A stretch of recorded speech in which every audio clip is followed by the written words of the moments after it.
28 September 2025 रोजी सुद्धा महाराष्ट्रातील बऱ्याच जिल्ह्यांमध्ये पावसाचा कहर चालूच आहे। मुसळधार ते अतिमुसळधार पाऊस सतत झडत असून काही ठिकाणी जोरदार ते अतिजोरदार ढगफुटीच्या दृश्याने परिस्थिती भयंकर बनत चालली आहे। आधीच जलस्तर उंचावलेला आहे, त्यातच हा अजून 28 सप्टेंबर 2025 रोजी मुसळधार ते अतिमुसळधार भयंकर पाऊस पडणार असल्यामुळे नदी किनारच्या गावांना पाण्याचा धोका असणार आहे। रस्ते सर्व काही पाण्याखाली जाण्याचे चान्सेस आहेत। त्यामुळे तुमच्या जिल्ह्यात नेमकी हवामानाची काय परिस्थिती राहते हे ऐकण्यासाठी व्हिडिओ मात्र शेवटपर्यंत नक्की पहा। संपूर्ण 36 जिल्ह्यांचा व्यवस्थित हवामान अंदाज देतो आहे।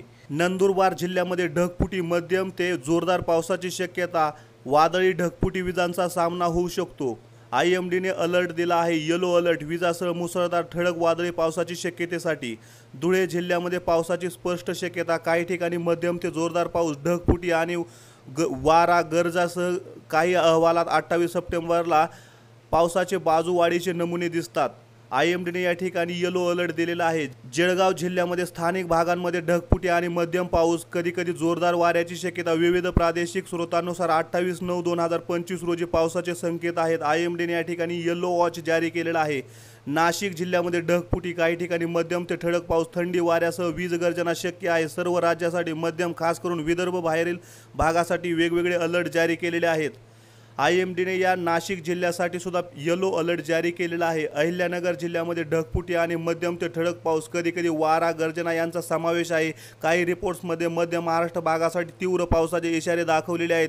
म्हणजे या ठिकाणी IMDने ऑरेंज आणि काही भागासाठी रेड अलर्ट सुद्धा दाखवलेला आहे। पालघर जिल्ह्यामध्ये 28 सप्टेंबर रोजी आकाश ढगाळ राहणार असून अनेक ठिकाणी मध्यम ते जोरदार पाऊस होण्याची शक्यता आहे। काही भागात अचानक ढगफुटी व विजांच्या कडकडाटासह पाऊस होऊ शकतो। भारतीय हवामान विभागाने पालघरसाठी ऑरेंज अलर्ट दिला असून नागरिकांनी निचांकी भागात काळजी घ्यावी। ठाणे जिल्ह्यात हवामान दमट राहणार असून दिवसभरात वेळोवेळी मुसळधार पावसाच्या सत्रांची शक्यता आहे। काही ठिकाणी जोरदार वादळी वारा आणि विजांचा कडकडाटही संभवतो। IMDने या ठिकाणी ऑरेंज अलर्ट जारी केला असून भूस्खलन व वाहतूक कोंडीसारखे धोके लक्षात घेऊन नागरिकांनी सतर्क राहावे। मुंबई शहरात 28 सप्टेंबर रोजी हलका ते मध्यम पाऊस दिवसभर पडण्याची शक्यता असून दुपारी किंवा संध्याकाळी काही ठिकाणी जोरदार सरी येऊ शकतात। समुद्र किनाऱ्यावर उंच लाटा व भरतीवेळी पाणी साचण्याचा धोका आहे।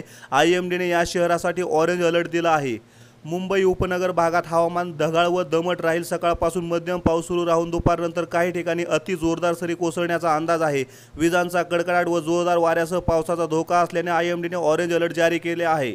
सिंधुदुर्ग जिल्ह्यात अत्यंत जास्त पाऊस येण्याची शक्यता आहे आणि दिवसभर कायमचा पाऊस सुरू राहू शकतो। विजांची घटना, जोरदार वारा आणि किनारी भागांमध्ये लाटा वाढणे यांचा धोका, स्थानिक भागात पाणी साचण्याची शक्यता असल्याने सतर्क राहणे आवश्यक आहे। रत्नागिरीमध्ये देखील मध्यम ते अत्यंत जास्त पाऊस येण्याची शक्यता आहे। विशेषतः किनारपट्टी भाग आणि घनदाट जंगल व टेकड्या भागात ढगफुटी, वीज गर्जना व तीव्र पाऊस येऊ शकतो। जोरदार वारा व किनाऱ्यावर उंच लाटा निर्माण होऊ शकतात। यासाठी रत्नागिरीसाठी दिलेल्या कोकण सब डिव्हिजन इशाऱ्यात extremely heavy rain and strong surface wind इशारे लागू आहेत। रायगडमध्ये 28 सप्टेंबर रोजी मध्यम ते जास्त पाऊस येण्याची शक्यता आहे आणि काही ठिकाणी अत्यंत जास्त पावसाचं सत्र होऊ शकतो। वीज गर्जना शक्यता, जोरदार गारपीट वारा तसेच किनारी भागात समुद्री लाटा वाढतील।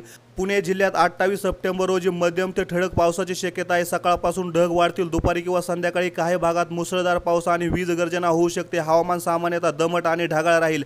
IMDने वृत्तमाध्यमांच्या अहवालानुसार मध्य महाराष्ट्र अनेक जिल्ह्यांसाठी ऑरेंज अलर्ट जारी करण्यात आला आहे, त्यामध्ये पुणेही समाविष्ट आहे। सातारा जिल्ह्यात 28 सप्टेंबरला मध्यम ते जोरदार ढगफुटी होण्याची शक्यता आहे, खास करून पर्वतीय भागांमध्ये आणि घाट भागांमध्ये पावसाच्या तीव्र सत्रांची शक्यता आहे। सांगली जिल्ह्यात 28 सप्टेंबरला अविरत पावसाची शक्यता आहे। सकाळपासून हलका थोडा पाऊस सुरू होऊन मध्यम दुपारी संध्याकाळी तीव्र पावसाचे सत्र येऊ शकतात। वीज गर्जना व वाऱ्यांची सक्रियता सुद्धा असू शकते। या भागासाठी सुद्धा ऑरेंज आणि येलो अलर्ट दिलेला आहे। कोल्हापूर जिल्ह्यामध्ये 28 सप्टेंबर रोजी ढगफुटी पावसाच्या सत्रांची स्पष्ट शक्यता आहे। विशेषतः दुपारी आणि सायंकाळच्या वेळेस जोरदार पाऊस पडू शकतो। काही ठिकाणी अतिशय जोरदार पावसाचे सत्र येऊ शकतात। लोकलाइज्ड हेवी रेन, कारण कोकण व मध्य महाराष्ट्रातील एक्स्ट्रीमली हेवी शॉवर्स अंदाज जाहीर केला गेला आहे। वृत्तानुसार कोल्हापूरसाठी येलो वॉच जारी करण्यात आलेला आहे। सोलापूरमध्ये 28 सप्टेंबरला पावसाची मजबूत शक्यता आहे। विशेषतः दुपारी व संध्याकाळच्या वेळात मध्यम ते जोरदार पाऊस दिसू शकतो। काही ठिकाणी पाऊस अधिक तीव्र स्वरूपाचा असू शकतो, कारण सोलापूरमध्ये आधीच पावसाच्या प्रमाणात संवेदनशील आहे। वृत्ताने दर्शवले आहे की सोलापूर जिल्ह्यात पुढील काही दिवस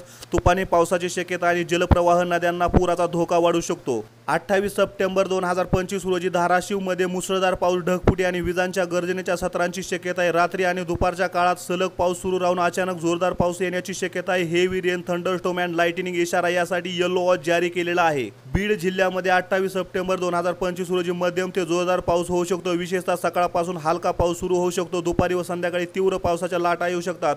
छत्रपती संभाजीनगर जिल्ह्यामध्ये अतिवृष्टी पाऊस होण्याची शक्यता फारच जास्त आहे। विशेष म्हणजे रात्री व संध्याकाळी ढगफुटी, वीज गर्जना आणि जोरदार पावसाचे सत्र येऊ शकतात।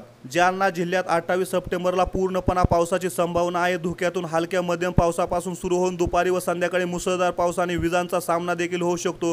weather.com मासिक अंदाजात जालनासाठी 28 सप्टेंबरला पाऊस व गारपीट येण्याची शक्यता 100% अशी नोंद केलेली आहे। परभणी जिल्ह्यामध्ये 28 सप्टेंबर 2025 रोजी मध्यम ते जोरदार पाऊस येण्याची शक्यता जास्त आहे। दुपारी व संध्याकाळी ढगफुटी व वीज गर्जनेचे सत्र अपेक्षित आहेत। पावसाचे वितरण अनियमित असू शकते। काही भागात जोरदार तर काही भागात हलका पाऊस असण्याची शक्यता आहे। त्यामुळे आयएमडीने या भागांसाठी येलो अलर्ट जारी केलेला आहे। लातूर जिल्ह्यामध्ये मध्यम ते ठळक पाऊस अपेक्षित आहे। विशेषतः दुपारी आणि संध्याकाळी पावसाचे जोरदार सत्र येण्याची शक्यता आहे। काही ठिकाणी वीज गर्जना, गारपीट व वारा देखील येऊ शकतो। या ठिकाणी येलो वॉच अंतर्गत अलर्ट देण्यात आलेला आहे। नांदेड जिल्ह्यात 28 सप्टेंबरला पावसाची स्पष्ट शक्यता आहे। हलक्या ते मध्यम स्वरूपाचा पाऊस आणि ढगफुटी व वीज गर्जना सत्र, सर्व भागात एक समान पाऊस येण्याची शक्यता नाही। काही भागांना अधिक पाऊस मिळू शकतो। यामुळे या ठिकाणी येलो अलर्ट दिलेला आहे। हिंगोली जिल्ह्यामध्ये 28 सप्टेंबर 2025 रोजी मध्यम ते जोरदार पाऊस येण्याची शक्यता आहे। विशेषतः दुपारी आणि संध्याकाळी ढगफुटी व वीज गर्जनेसह प्रसंग अपेक्षित आहेत। काही भागांमध्ये पावसाचे तीव्र सत्र येऊ शकते। वारा देखील सक्रिय राहू शकतो। येलो अलर्ट हिंगोलीसाठी जारी आहे। बुलढाणा जिल्ह्यामध्ये हलका ते मध्यम पाऊस, दिवसभर काही भागात काही वेळा ढगफुटी, वीज गर्जना होऊ शकते। पाऊस येण्याची शक्यता उच्च, wide spread, fairly wide spread पाऊस होण्याची शक्यता आहे। आयएमडी आरएमसी नागपूर अलर्ट अंतर्गत हा अंदाज दिलेला आहे। वाशिम जिल्ह्यामध्ये सुद्धा हलका ते मध्यम पाऊस, काही वेळा ढगफुटी व वीज गर्जना संभावतात। पाऊस येण्याची शक्यता, वाईड स्प्रेड पाऊस होण्याची शक्यता आहे। अकोला जिल्ह्यामध्ये सुद्धा काही वेळा ढगफुटी व वीज गर्जना येण्याची शक्यता आहे। पाऊस येण्याची शक्यता, लाईट टू मॉडरेटेड पाऊस मोठ्या प्रमाणात होऊ शकतो, फेअरली वाईड स्प्रेड स्वरूपाचा। अमरावती जिल्ह्यामध्ये हलका ते मध्यम पाऊस, काही भागात ढगफुटी व वीज गर्जना, पावसाचे सत्र येऊ शकतात। पाऊस येण्याची शक्यता, पाऊस लाईट टू मॉडरेटेड स्वरूपात होण्याची शक्यता आहे। यवतमाळ जिल्ह्यामध्ये 28 सप्टेंबरला यवतमाळमध्ये मध्यम ते ठळक पावसाची शक्यता आहे। सकाळी हलका पाऊस सुरू होऊ शकतो। दुपारी व संध्याकाळी त्यात तीव्रता वाढू शकते। काही ठिकाणी ढगफुटी, वीज गर्जना व गारपीट देखील येऊ शकतात। आयएमडीने या ठिकाणी येलो अलर्ट दिलेला आहे। वर्धा जिल्ह्यात 28 सप्टेंबरला मध्यम पाऊस, काही वेळा ढगफुटी येण्याची शक्यता। दीर्घ काळासाठी पाऊस सुरू राहू शकतो, पण तीव्र स्वरूपाच्या पावसाची लाट कमी असू शकते। वीज गर्जना आणि गारपीट होण्याची काही भागात संकेत आहेत। चंद्रपूर जिल्ह्यामध्ये 28 सप्टेंबरला मध्यम ते जोरदार पावसाची शक्यता आहे। विशेषतः दुपारी आणि रात्री पावसाची तीव्रता वाढू शकते। अत्यंत जोरदार पाऊस, हेवी रेनफॉल येऊ शकतो। नागपूर जिल्ह्यामध्ये 28 सप्टेंबरला हलका ते मध्यम पाऊस पडण्याची शक्यता आहे। काही ठिकाणी ढगफुटी व वीज गर्जनेचे सत्र येऊ शकतात, पण पाऊस सतत राहण्याची शक्यता कमी आहे। भंडारा जिल्ह्यामध्ये ढगाळ वातावरण दिसेल व पाऊस येण्याची शक्यता जास्त आहे। हलके ते मध्यम पाऊस आणि काही ठिकाणी ढगफुटी, थंडरस्टॉर्म, वीज गर्जना होऊ शकते। या भंडारा जिल्ह्यासाठी thunderstorm accompanied with lightning very likely at isolated places असे चेतावणी दिली आहे। या ठिकाणी येलो अलर्ट दिलेला आहे। गोंदिया जिल्ह्यामध्ये ठिकठिकाणी पाऊस व वीज गर्जना संभावतो। या ठिकाणी सुद्धा येलो अलर्ट दिलेला आहे। मध्यम हलक्या स्वरूपाचा पाऊस येण्याची शक्यता गोंदिया जिल्ह्याला वर्तवलेली आहे। गडचिरोली जिल्ह्यामध्ये अत्यंत ढगाळ वातावरण, सतत पावसाची शक्यता, जोरदार पाऊस, शावर, थंडरस्टॉर्म होण्याची शक्यता जास्त आहे। weather.com अंदाजानुसार शावर्स दिसतात।